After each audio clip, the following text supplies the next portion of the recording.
estatístico ideal para cada mês. Então, por exemplo, janeiro tem um perfil de distribuição, fevereiro é outro, março é outro, porque é sazonal. Tá? E aí foi simulando mês a mês a produção de energia eólica. Então aqui, por exemplo, janeiro, você tem essa distribuição Weibull com um parâmetro de escala com valor, tá? E com um parâmetro de forma para um valor específico para o mês de janeiro. Em fevereiro já muda, né? No Crystal Ball você pega aqui o local em que você quer inserir a incerteza, coloca aqui definir pressuposto e aí você escolhe a distribuição que você quer para a variável. Se você quer uma distribuição normal, você vem aqui em galeria, aí vai ter aqui as distribuições que você quer usar. Normal, triangular, uniforme, log normal. Então vamos supor, se você está trabalhando com energia solar fotovoltaica e você tem uma série de radiação solar, não sabe qual distribuição usar, mas você tem a série, o que você pode fazer? Você pode vir aqui em ajustar, aí você vai na sua série de distribuição, seleciona toda ela, e o Crystal Ball ele mostra para você qual que é a melhor distribuição. Então o software ele dá todo esse recurso para você trabalhar com as incertezas nas variáveis mais relevantes. Tá? Então isso que possibilitou a gente trabalhar com essa questão do vento. Que, por exemplo, o PLD já não é uma distribuição Weibull, é uma outra distribuição. O que eu fiz? Eu peguei a série de PLD de vários anos e aí ele foi encontrando a distribuição adequada para o PLD. Tá? Aqui aparece algo chamado valor de referência. O que é esse valor de referência? Só para não criar uma confusão. Quando o PLD está muito baixo, a diferença é liquidada por esse valor de referência. Tá? Então, por exemplo, se o PLD tivesse a R$20, a usina liquidaria a diferença por esse valor de R$80, porque ele estaria acima do PLD naquele momento. Então, todo ano eles lançam um valor de referência novo, adequado para cada ano, e aí por isso que aqui, ó, a cada 2 meses eu coloquei incerteza também nesse valor de referência. Para essa questão da liquidação de diferença ser bem contabilizada, porque isso talvez não aumente a chance da usina ser inviável, mas o retorno dele pode ser muito negativo se a geração não for bem equilibrada, ali, não for regular. Tá? E aqui no valor do investimento também foi considerada a incerteza.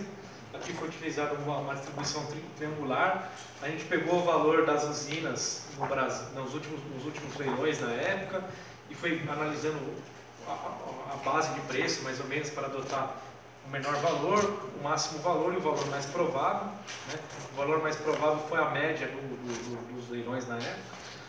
Então a gente colocou a incerteza no investimento, porque naquele gráfico, como vocês viram, foi uma variável no qual a incerteza foi significativa. E aqui, depois de considerar todas essas incertezas, né, então que, por exemplo, no MDL, eu não precisaria colocar incerteza no valor do certificado.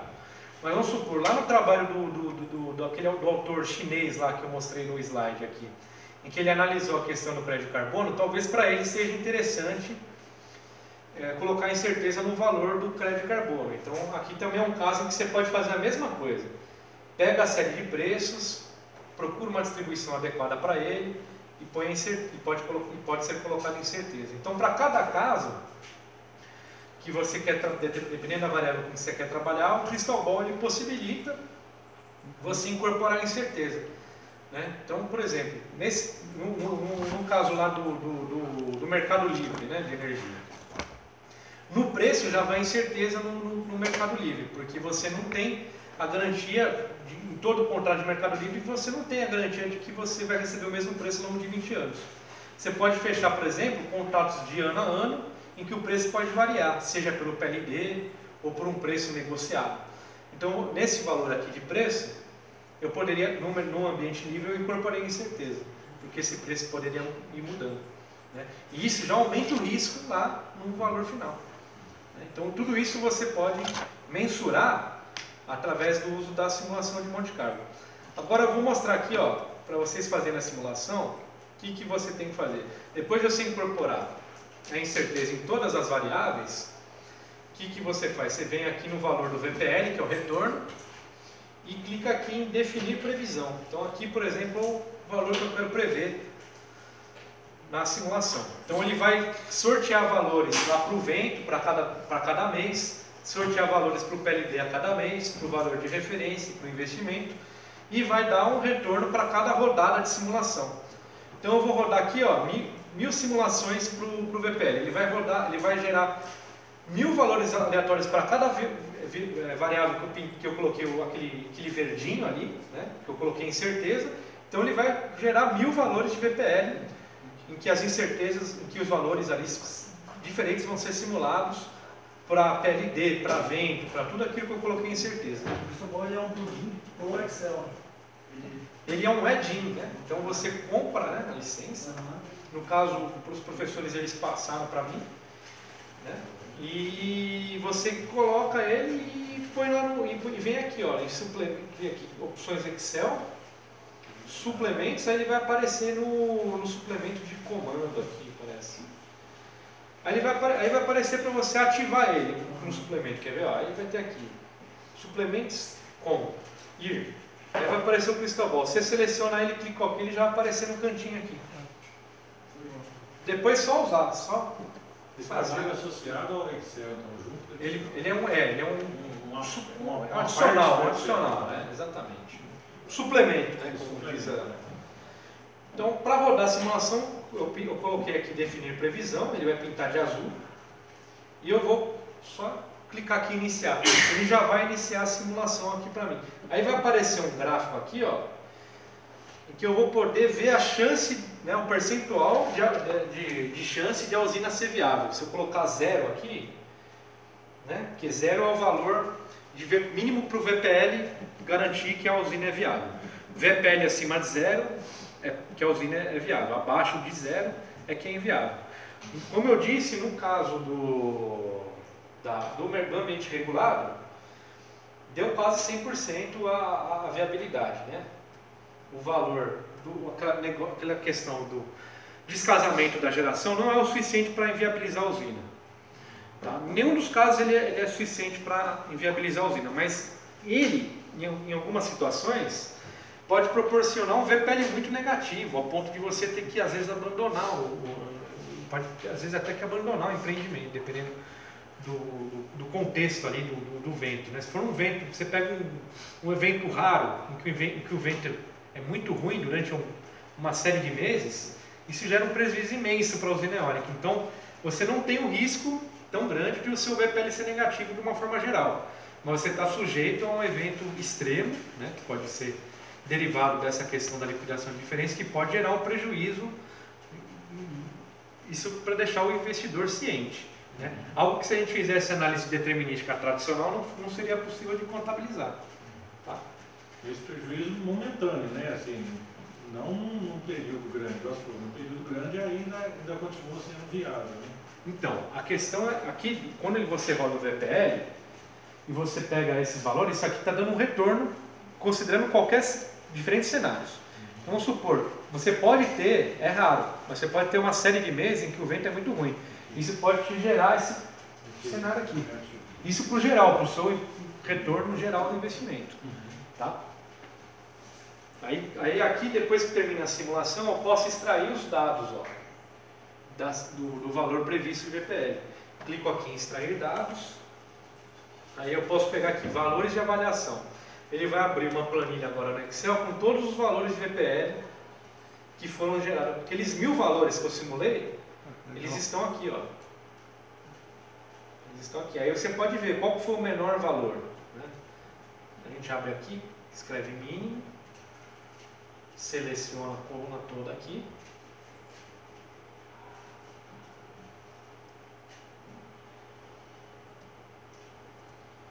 E aí a gente vê qual desses valores, olha lá, menos 18 milhões, que são um prejuízo significativo.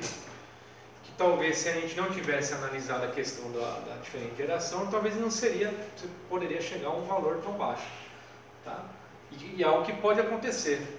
É o que as circunstâncias das regras de comercialização que uma usina eólica ou qualquer usina está inserida no país, isso pode acontecer. Então isso altera o nível de risco. Né? Quando a gente foi para aquela etapa final de calcular a maior perda esperada, isso tem relevância. Tá? Isso a gente fez para todos aqueles cenários ali que eu mostrei, aqueles com MDL, sem MDL, no ambiente livre, no ambiente regular.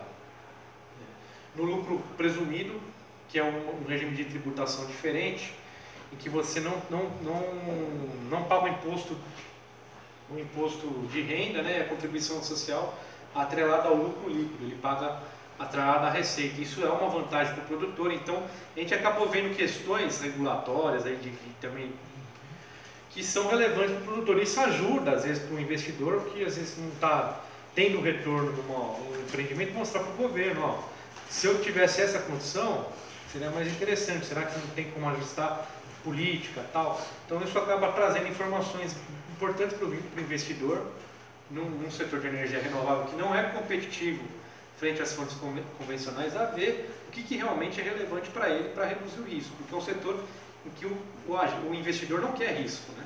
Senão ele iria investir nas fontes já consagradas, né? Para você atrair ele, você tem que reduzir esse risco. E aqui é mostrar alguns trabalhos que a gente publicou derivado disso tudo. Então aqui, esse é justamente relacionado àqueles cenários que eu analisei, né? Só que nesse aqui, em vez de eu calcular o Vellet Risk, a gente comparou cada parte de cenário por um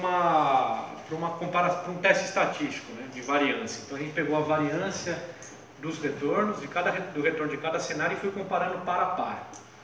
E aí, com aquele modelo da questão da garantia, comparando a garantia física e tudo mais.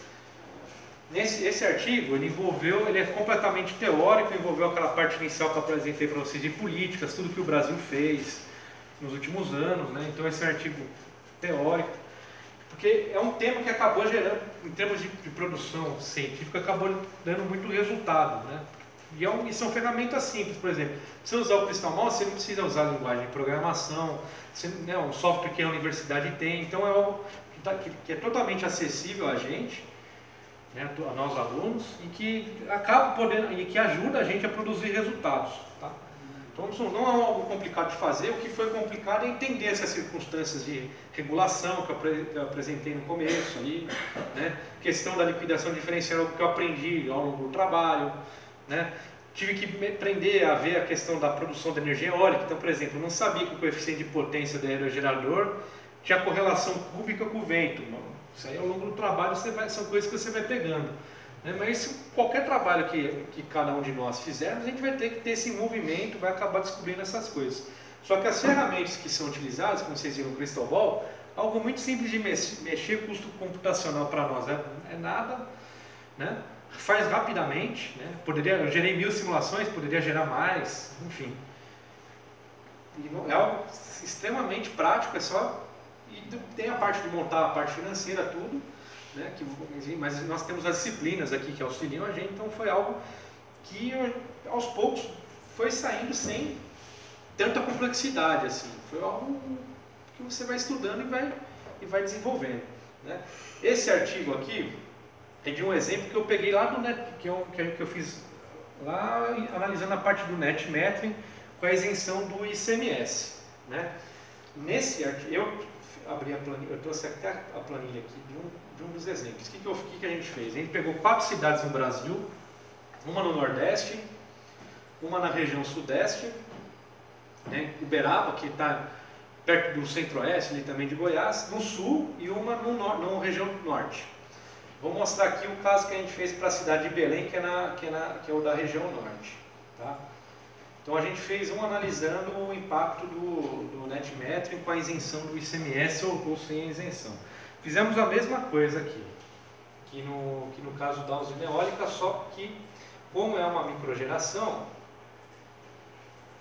você não tem, por exemplo, que pagar encargos para taxa ANEEL, TUSD, taxa para CCE, então você tem um volume menor de encargos setoriais, né? Você não tem aqueles encargos setoriais. O financiamento também já é mais complicado, porque você tem certezas no financiamento. Os projetos de energia eólica, eu acabei passando aqui, não mostrei o detalhe, mas o financiamento O BNDES ele dá condições especiais de financiamento para o setor. Tá? Então, por exemplo, usina eólica tem uma condição de financiamento voltada para o setor eólico. Fotovoltaico tem uma condição de financiamento especial para o setor eólico. No caso que o professor Pamplona passa para vocês, tinha até lá uma questão envolvendo financiamento e tudo mais, né? E algo relevante também, algo que tem ajudado, que vem apoiando muito bem esses projetos de grande escala, tá? Então aqui, por exemplo, usina eólica, cerca de 70% do projeto pode ser financiado pelo BNDES. A microgeração já não tem essa vantagem. Você tem que buscar em outros bancos privados, ou até pode ser estatais mesmo. Alguns bancos têm lançado linhas de financiamento hoje para microgeração, mas é algo que precisa ainda evoluir. Não tem ainda linhas tão boas como essas que tem, por exemplo, para grandes usinas eólicas, grandes projetos fotovoltaicos. Então aqui, no caso do solar residencial, a gente nem fez análise de sensibilidade, a gente considerou incertezas em todas as variáveis possíveis. No quantos de percentual podia ser financiado, a gente considerou incerteza. Na tarifa, como ela muda a cada ano, a gente considerou incerteza. Na tarifa de energia residencial. Consideramos valor no tempo de vida do equipamento fotovoltaico, que pode variar de 25 a 30 anos. Considerou incerteza no valor do investimento, que assim como no caso da usina eólica, esse valor pode variar. Né? Nesse a gente não fez aquela análise de sensibilidade, a gente já considerou incerteza em tudo que é possível. Inclusive no nível de horas de insolação e de radiância, que é o que é determinante para produzir energia solar. Então a gente pegou uma série de horas de insolação, fez aquele ajuste que eu mostrei para vocês que é possível realizar no Crystal Ball para ver qual que era a distribuição mais adequada para as horas de insolação. Considerei a distribuição também para o nível de radiância, que já é uma incerteza menor, mas tem incerteza. Né? Então tudo isso a gente incorporou nessa análise para a questão residencial, para ver se ela era viável ou não naquela cidade, e considerando a cobrança ou não do ICMS. Né? Então aqui é a mesma coisa, a gente montou um fluxo de caixa, que é mais simples, bem mais simples do que o caso grande, né, de uma usina grande, porque envolve muito menos gastos, né, parâmetros, entradas e saídas de caixa, e fez a simulação. É a mesma ideia. E aqui a gente foi vendo, com ICMS, a chance de um projeto ser viável é muito maior para a maioria das cidades. Né? Na cidade da região sul, por exemplo, sem a cobrança do ICMS, o projeto teria mais probabilidade de ser inviável do que viável. Com a isenção, ele já seria viável. Então são questões que você, às vezes, quem vai fazer um investimento não tem conhecimento. Né? E às vezes com esse tipo de ferramenta você acaba mensurando riscos, né? que para quem analisa é relevante. Deixa eu ver como consegui rodar isso aqui.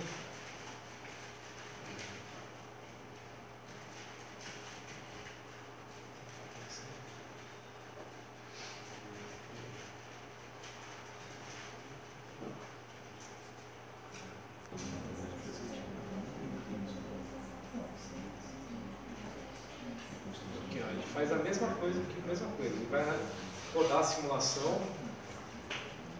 Então estão sendo aqui consideradas incertezas para todas aquelas variáveis marcadas de verdinho ali. Ele vai rodar a simulação para o caso aqui, que, se não me engano, não tem a cobrança do ICMS.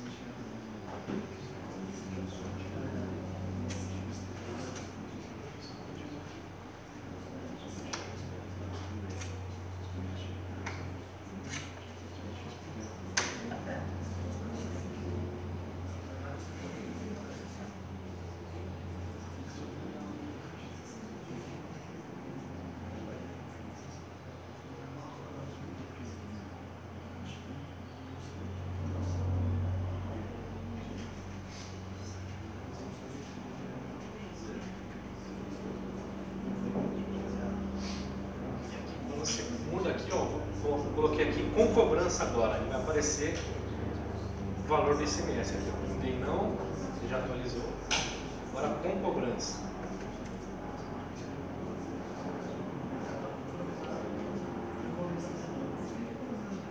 Fazer uma nova simulação aqui, só para comparar os dois resultados.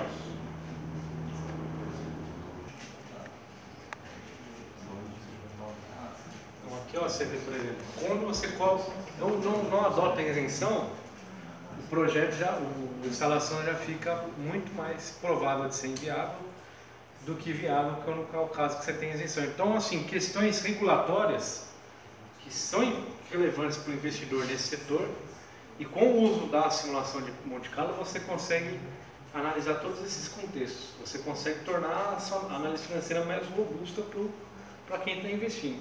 Então isso que mostra, né, o apelo da ferramenta é esse, é algo simples, não tem segredo nenhum, é só você, o que envolve a simulação de Monte Carlo? Você inserir incertezas em valores mais sensíveis para o seu retorno financeiro. E aí, através da execução das simulações, você vai ter uma análise estocástica, né? Com aqueles valores aleatórios, você vai ter um resultado maior, um número de cenários analisados. Se você analisar isso só de uma forma estática, às vezes, por exemplo, o VPL ali no cenário com ICMS talvez seria positivo, mas se você analisar todas as incertezas envolvidas nisso, o resultado já é diferente. Então, essa é a importância aí do uso desse tipo de ferramenta. Sobre o MDL, só de curiosidade, você falou seria negociar com empresas que compram no mercado de crédito carbono, é isso? Na verdade, o que vai acontecer é o seguinte, o MDL é um mecanismo internacional. Então, os países que assinaram ali o protocolo de Kyoto estão separados em dois grupos, né? Os países que vão poder comprar esses créditos, e os que vão poder ter os projetos que vão vender esses créditos. Então, o Brasil faz parte do não anexo 1, que é os países em que pode ter projetos selecionados para vender esses créditos, para receber uma remuneração por ter projetos limpos e tudo mais. No caso do MDL, o que acontece? Na hora que estão fazendo análise do registro, eles vão precificar, eles vão ver quanta tonelada de carbono é evitada e vão precificar isso por um valor já. Então esse valor do preço ele não vai variar durante o prazo que ele vai estar contratado, que pode ser 7 anos, com mais 2 renovações, ou uma renovação, ou 10 anos sem renovação. Então tem 2 casos. Então ao longo desses 7 ou 10 anos, ele não muda o preço do crédito de carbono. Vai ser pago pelo programa. Então ele não vende para a empresa assim. Na Europa, como esse mercado de crédito de carbono já é mais ativo, é mais aquecido, então tem esse caso de você, por exemplo, ter uma usina, e aí você pode vender para empresas, igual você ter uma usina aqui no Brasil, no ambiente livre. Você pode vender para um comércio, a mesma coisa, lá é a mesma coisa, você pode vender para a empresa o crédito, enfim. Aqui nós só temos o MDL com possibilidade, então ele já recebe do programa a remuneração. Já não é para empresas, é para agentes individuais, né? Ele já recebe do programa. Tá? Mas lá na Europa isso já é mais desenvolvido, tanto que tem uma cotação diária do preço do carbono, tem países que adotam um regime de cota e isso faz com que o mercado de crédito de carbono já seja algo maior. Tal, né? Aqui não é algo tão, como que a gente pode dizer, que tem tanta relevância, assim, é muito pouco. Até mesmo no MDL, o Brasil representa acho que 3% do MDL, a maioria são países da China e tal. Então é um mercado bem pouco aquecido aqui. Né? E aqui seriam os outros trabalhos que a gente tem publicado, nem sempre usando análise financeira. Né? Já teve trabalho em que a gente comparou o comportamento do vento em diferentes regiões do Brasil, né? Porque o Brasil é um país que tem potencial eólico em diferentes locais. O único local aqui que é inviável a produção de energia eólica, a única região do país que não tem condição mesmo de explorar, é a região norte. O único local na região norte que dá para explorar é no norte de Roraima, em que não passa o SIM, não passa a rede elétrica. Então, ele só daria para ser explorado de uma forma, de um sistema isolado, né? Então, eles estão até estudando uma forma de usar junto com o diesel, a fonte eólica, ali na região, que é uma região de reserva indígena, tudo mais. Então, a única região que não dá para explorar é a região norte. Todas as outras regiões têm pelo menos um local em que é possível explorar, utilizar a energia eólica. Até o centro-oeste, ali em Goiás, tem locais que dá para você aproveitar o potencial eólico. Então aqui a gente pegou os 4 principais estados produtores de energia eólica no Brasil e fez uma análise comparando o comportamento do vento. Né? A gente pegou a Bahia, o Rio Grande do Norte, o Ceará e o Rio Grande do Sul. E a gente viu que a diferença do comportamento do vento ela é tanto sazonal, ou seja, mês a mês a diferença é relevante. Ao longo dos anos não existe um padrão de repetição do comportamento dessas velocidades de vento. Então, por exemplo, em janeiro desse ano o vento teve um certo nível de velocidade na Bahia. Pode ser que o ano que vem já seja um outro nível. Né? Existe uma diferença ao longo dos anos em que isso pode ocorrer por causa de fenômeno El Niño, enfim, esses tipos de fenômenos climáticos. E entre os estados existe uma diferença significativa também, principalmente entre o Rio Grande do Sul em relação aos demais. O estado do Rio Grande do Sul é um estado com uma velocidade média de vento mais baixa que os do Nordeste, mas ele tem uma vantagem, porque ao longo do ano, dos meses do ano, essa velocidade não varia tanto. Então aquela questão da liquidação da diferença de geração, isso é relevante para o produtor. Porque, por exemplo, na Bahia, eu cheguei a mostrar aqui naquela tabela, aqui, tem usinas que chegam a 70% do fator de capacidade, mas aquilo não é, obviamente, o ano inteiro. Então, por exemplo, no mês de janeiro, ele pode estar abaixo do fator de capacidade que fornece energia abaixo daquela garantia física. Então, é muito mais, varia muito mais ao longo do ano, né? Ali, na Bahia, nos estados do Nordeste, do que no Rio Grande do Sul. Então, por isso que a gente vê aí vários projetos, às vezes, indo lá para o Rio Grande do Sul também. Você vai ter que fazer inversores maiores, todo equipamento maior para uma época do ano que vai estar um vento muito forte. Nas épocas que variam, por exemplo. Isso é uma vantagem nesse caso. Então, na verdade, a questão do equipamento nem é o problema. Não é nem por questão do equipamento, mas é que ele é inevitável. O vento não é igual, por exemplo, a fonte hidrelétrica que você consegue armazenar água e tal, né? Então, não tem muito o que fazer. Você está sujeito a essas variações. Né? Então, às vezes, você, por exemplo, o Rio Grande do Sul é um estado que tem um potencial eólico acima por exemplo, da Alemanha, é acima. É bom, foi onde começou todas as primeiras usinas eólicas, foram lá, por uma questão também de cadeia produtiva, mais perto das indústrias e tal. Mas, hoje, por exemplo, se você fosse comparar para o investidor em termos de potencial eólico, é muito mais interessante no Nordeste, porque você pode ter um volume de produção muito maior, as usinas lá com uma garantia física maior. Mas essa questão da regularidade ao longo do ano eu vejo como relevante para o produtor. Você tem um descasamento menor na geração. Mesma coisa a fonte fotovoltaica. Quanto mais, por exemplo, ali mesmo no Rio Grande do Sul, aí já é um problema para a fonte fotovoltaica. Por quê? Tem locais, mesmo sendo no sul do país, que tem potencial para essa geração, só que no inverno a radiação cai muito.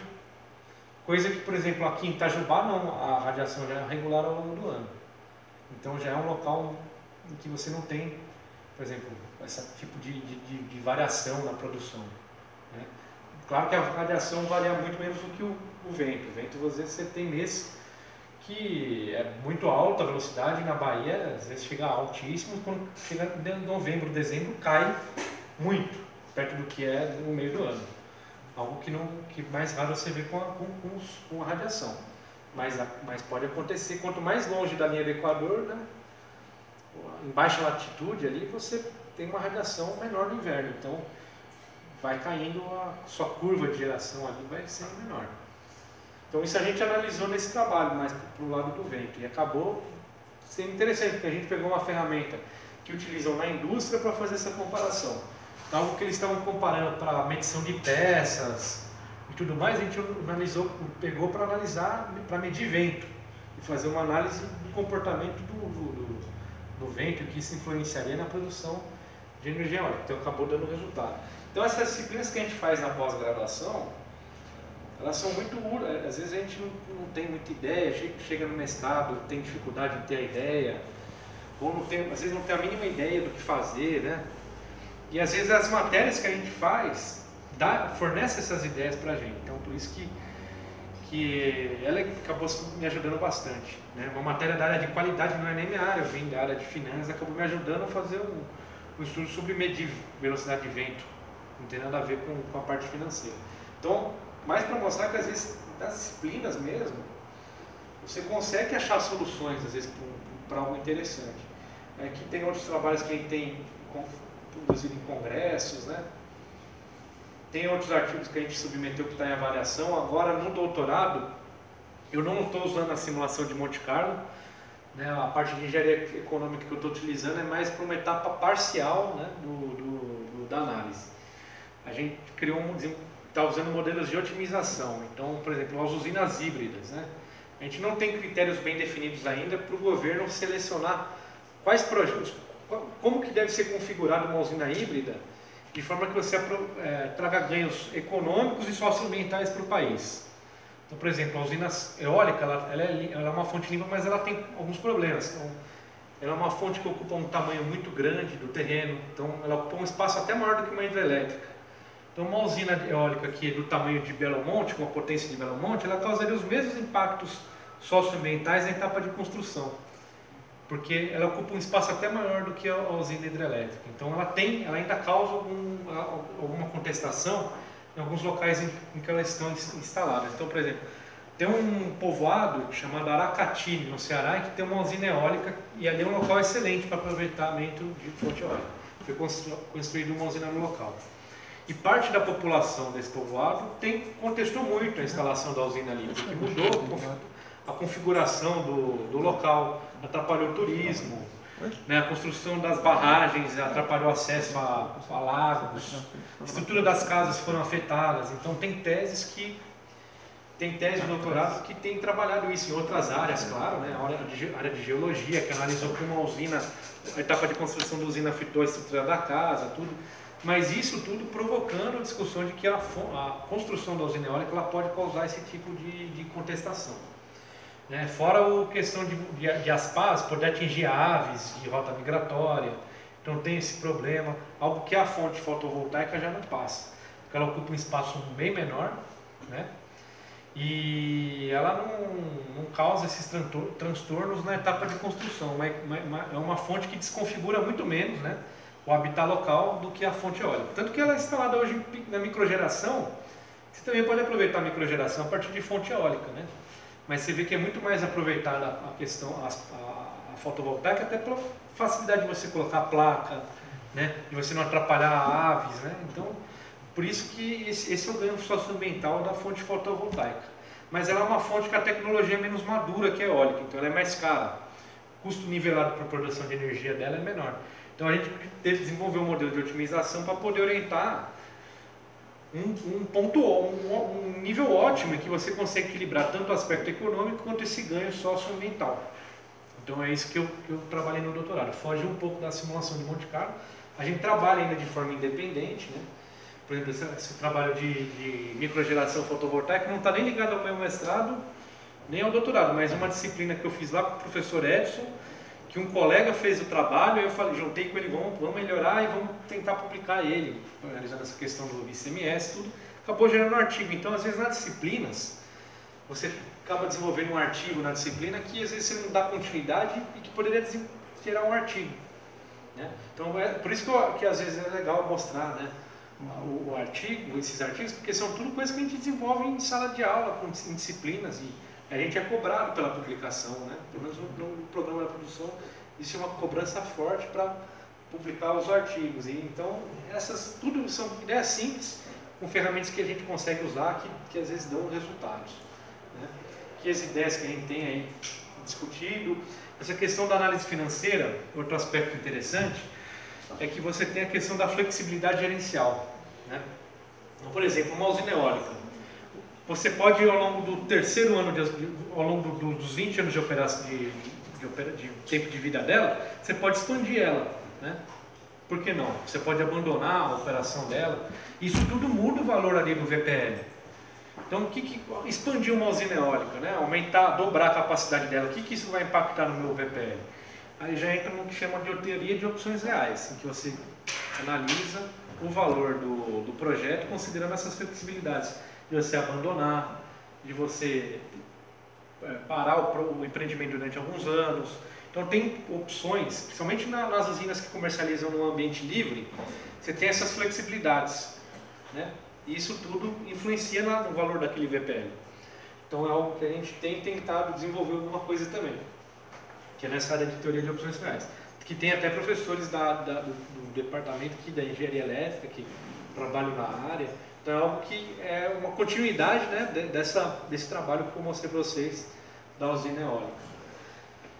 E aqui eu tenho uma lista de disciplinas aí que acabaram contribuindo para fazer os artigos. Às vezes eu mostro porque às vezes você está encalhado ali, não consegue ter ideia de fazer um trabalho de dissertação, de tese, e as disciplinas me ajudaram a fazer aqueles artigos.